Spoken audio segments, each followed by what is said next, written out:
আজকে তিল্লি ফ্রাই করব। এখন ম্যারিনেট করব। পরিমাণ মতো লবণ,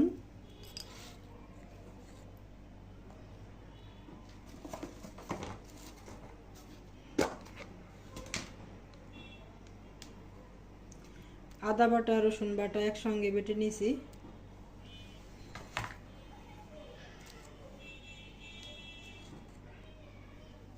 সামান্য হলুদের গুঁড়ো, মরিচের গুঁড়ো,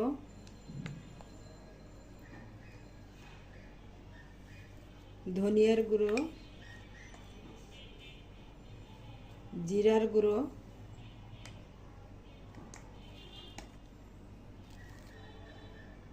আরেকটা মশলা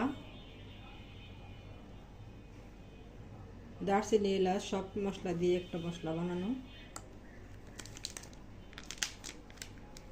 এখন দিয়ে দেব কাবাব মশলা,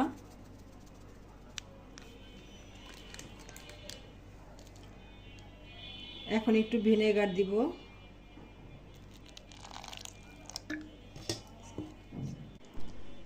এখন দিয়ে দেব একটু সয়া সস,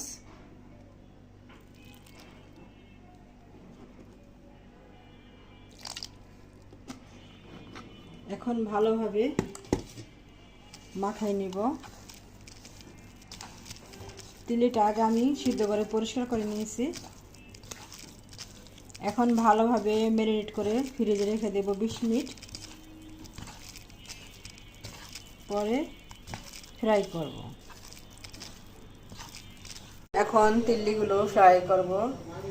ফ্রিজ থেকে বের করে নিয়েছি, এখন দিয়ে দিব তার ভিতরে একটা একটা করে।